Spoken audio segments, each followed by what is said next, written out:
అంతే ఈ social media ఎప్పుడు ఎవరిని ఇన్ఫ్లుయెన్సర్లు అంటే మీరే కదా మీరందరూ కలిసే కదా చేసింది.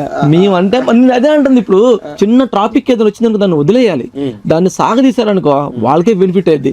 ఇప్పుడు నేను ఉన్నాను అనుకో, నన్నే వీళ్ళు ట్రోల్ చేశారనుకో నేను సంతోషం పడతా, ఎందుకంటే ఇంకో 10 మందికి రీచ్ అవుతా. అక్కడ వదిలేయాలి. దాన్ని వదిలేసామనుకో ఇప్పుడు లైక్స్ కోసం ఫాలోవర్స్ కోసం మనం ఇప్పుడు చూసామనుకో, ఇప్పుడు ఆ పచ్చల వీడియో ఉంది, వాళ్ళు మనం తిట్టి కామెంట్ చేస్తామనుకో కాసేపు నవ్వుకుంటారు, కావాలంటే 100 మంది ఫాలో అవుతారు. కానీ తర్వాత బెనిఫిట్ ఎవరికి అవుతుంది? అక్కడ ఉంది వాళ్ళు కదా, వాళ్ళ పేరే కదా. అలీక చిట్టి బిక్కిల్స్ అనేది ఎవరికి తెలియదు ఒకప్పుడు. వీళ్ళందరూ దాన్ని ఏం చేశారు, ఏది దొరకలే ఆ టైంలో పోరేలు చేసుకున్నారు. ఎవరికి అందరికి ఒక స్టఫ్ కావాలి. ఎప్పుడు ఏది దొరికింది, ఐపీఎల్ జరుగుతుంది, ఈ ఐపీఎల్ చేస్తున్నారు ఇప్పుడు. అసలు దానివల్ల ఏంటి, ఫ్యాన్స్ గొడవలు అయిపోతాయి. చాలా ఇదనమాట. ఇప్పుడు అది ఒక ఇదనమాట, హార్ట్ అంటే ఎంటర్టైన్మెంట్ అనేది సరదాగా చేసుకోవచ్చు.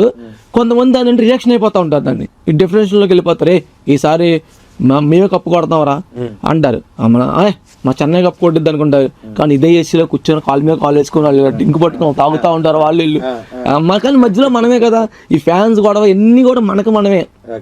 అందరం కూడా కలిసికట్టుగా ఉంటే అంతా బాగా జరిగిద్ది అని నేను అనుకుంటున్నాను.